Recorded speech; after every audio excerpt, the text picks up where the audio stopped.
The Olympus E-PL2 was released back in 2011. Now, at the time, it cost around $600. That's how much I paid for this one right here. Nowadays, you can find it used for about $100. So, just what do you get with this 10-year-old camera? Well, there's a 12 megapixel micro four thirds sensor, in-body image stabilization, and a 3-inch 460K LCD screen. Now, in terms of build quality, the Olympus E-PL2 is actually really good. You know, it's ironic that this is the pin light because it's not light. In a good way, though. This is a solid piece of metal and it feels really reassuring in the hands.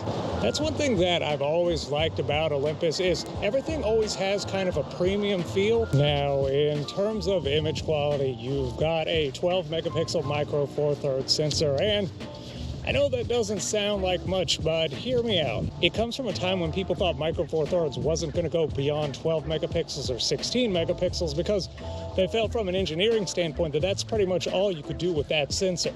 The other point that I would make is that 12 megapixel sensor is actually fine for what this camera is. You know, this is the Olympus E-PL2 and not the Olympus EP2, meaning it's the pin light version and not the actual full pin version. Point being that this was always intended to be kind of the lower tier camera, not the more higher expensive camera.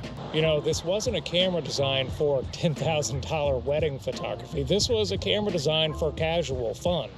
You know, this was made for people who wanted to take pictures of their kids around the house, or people who wanted like a cool little camera to take with them when they're traveling.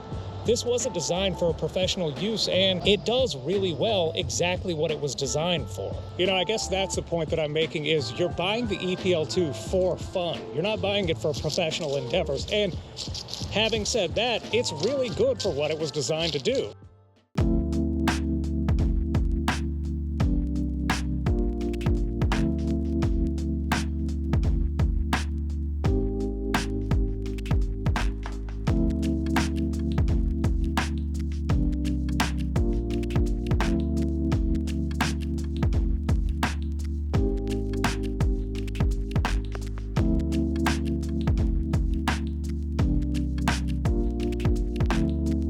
Now, in terms of video, the E-PL2 does 720p at 30 frames per second, and that's about it.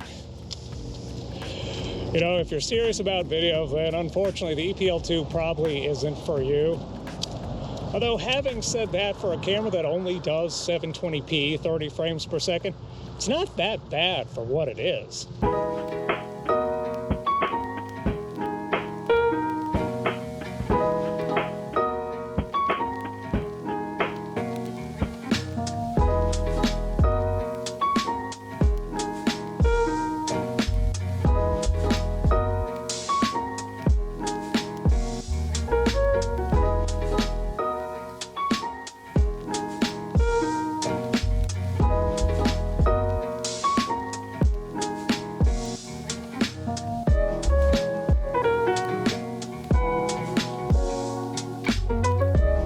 Autofocus on the E-PL2 is actually pretty good. I mean, it's not on par with like modern Sony phase detect or Canon dual pixel autofocus, but it's not that bad considering that it's a 10-year-old camera.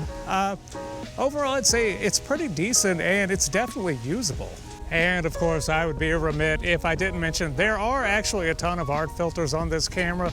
Realistically, you probably won't need any of them, but they are there just in case you're interested. So, is the E-PL2 worth it in 2021? And the answer is yes.